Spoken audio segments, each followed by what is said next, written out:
Hi students, welcome back to the 6th video in Module 5. In this video, we are going to see the second portion of Module 5 is called as Instruction and System Level Parallelism. So this is the one major topic in that we are going to see about the introduction of computer architecture and what are the contents to be felt for the instruction and system level parallelisms and what are the basic design issues involved in that category and what are the problems have been designed for the implementations of instruction level parallelisms. Let us go to the topic. So this instruction level parallelism concept consists of the following subtopics as computer architecture, contents, basic design issues, problem definitions, model of a typical processor, and compiler detector, instruction level parallelism, operand forwarding, reorder buffer, all those things. So this instruction level parallelism, as we have studied in the previous module itself, it is one of the technique where it is achieved in the superscalar processor, vector processors, and all some of the SIMD computer level architectures, right? So this instruction level parallelism is another one important concept where the parallelism is achieved in the instruction, not in the program level. So that is the major differences between the normal parallelism with the instruction level parallelism. Right. And what is the architecture that should be followed for maintaining or implementing the instruction level parallelism means? Let me understand the basic definition of computer architecture. So what is the meaning of computer architecture means? It is an arrangement of various building blocks together. So what may be the various building blocks means? Processors, functional units, main memory, cache, data path, and so on. And how these building blocks are connected means those are interconnected and interoperated to achieve the desired system performance. So this is about the definition of computer architecture. So here we are going to focus about the various functional units that should be designed and interconnected and interoperated to achieve the overall system performance. Okay, fine. What is the content means? How this system performance is measured means it is the one of the study where the benchmarks has been involved. So how this system performance is measured means some of the user with the help of benchmark it is measured in the study of computer architecture. Here one of the important point to be noted when we are going to measure the system performance means bottleneck.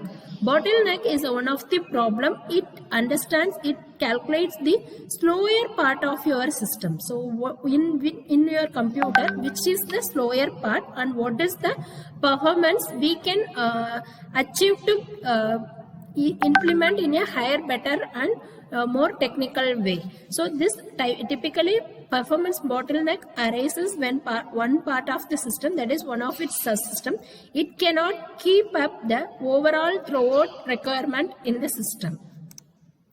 And this diagram shows the performance bottleneck in a system. According to this example, there are 4 processors have been designed and it is connected with a one shared main memory. And there is a one centralized processor memory bus is connected with all different 4 processors. And the problem is where the bottleneck arises. So where it will be occur means it is occurred in this part of this design, because when all 4 processors want to access the main memory at the parallelly means there will be a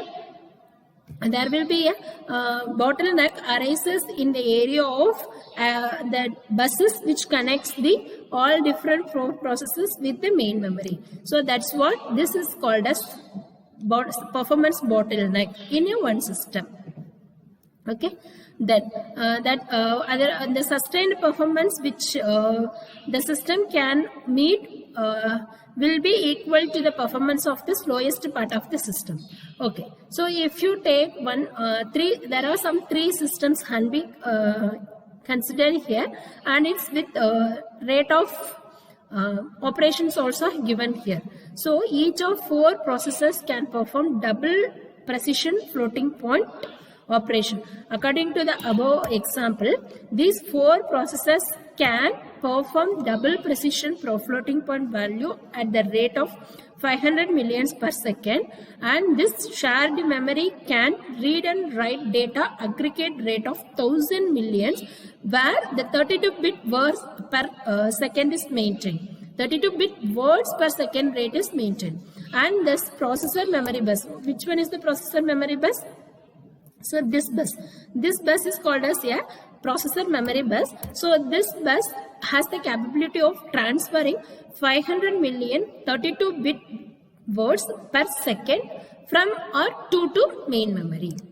Fine. So what are the basic design issues involved in instruction level parallelism is this instruction pipeline and cache memory hide the memory access latencies of the instruction execution. The latency is the first important problem here, because latency should be reduced.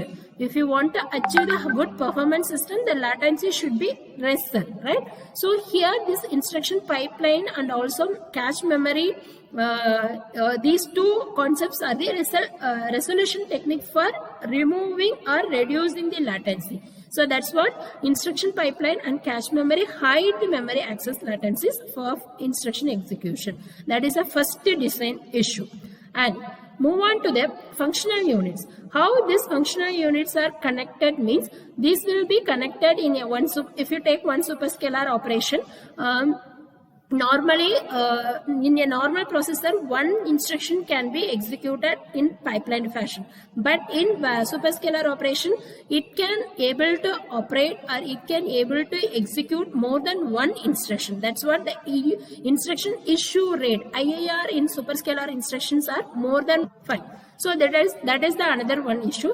The third one is mainly we will focus on enormous processing power made by the VLSI technology will be utilized to full and ideally with each functional unit producing the result in every clock cycle. So the next is that system should process the enormous processing power. So that should work on the enormous processing power. So the power is another one design issues. Like that, there are some basic design issues are involved. In that way, one formula is made. So what is the formula means? Total chip area is equal to number of cores into chip area per core. If you take one, if you are going to calculate the area which is occupied by the number of cores, means that is calculated as the formula of number of cores into chip area per core. And how this transistor count also will be calculated means the total transistor count is equal to number of cores into transistor count per core. So these two are the two example equations which will find out the trade-offs in a simplified way. Then move on to problem definition. It starts with the instructions format.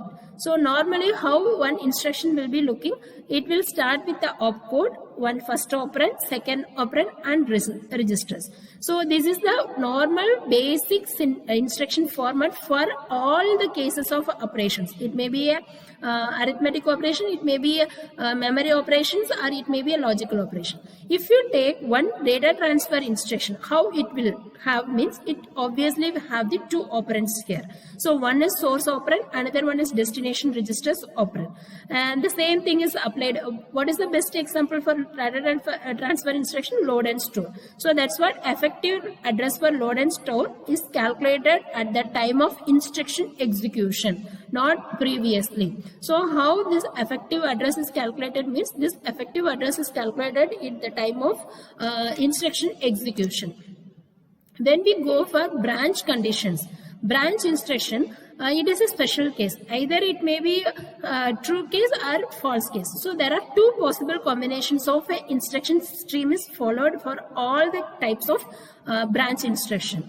And fine. So at the time if the instructions from the branch not taken or in pipeline, they must be flushed. And move on to data dependence. Data dependence is one of the important concepts. It shows the relation between the two instructions, right? Two instructions and its operand value. Like, so here assume this example here, read by ik after read by ij, read by ik after write by ij, write by ik after read by ij, write by ik after write by ij. So here read after read. Read after, you forget all those instructions.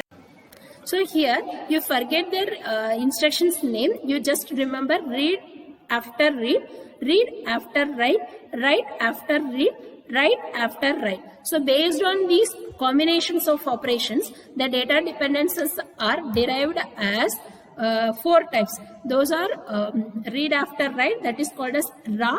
It is otherwise called as true data dependence. Okay, so read after write is one of the dependence type. It is otherwise called as true data dependence. And write after read, var, is known as anti-dependence because the first instruction should not override the second instruction's value. Then third dependence is called as write after write, that is wow. It is known as output dependence because in this case both the instructions will try to access the same registers. So that's what it is called as output registers, output dependence. So some of the example diagrams is given here for each types of dependence. First one is raw dependence on RM register, var dependence on RM register, wow dependence on RM register, and if it is not having any link means there is no dependence, and if it shows only one single directed edge means it shows the program order. That means ij will be executed first, then ik will be executed next. So likewise it shows the dependencies in this example. I hope you understand this logic. I will catch you in the next video about next topic.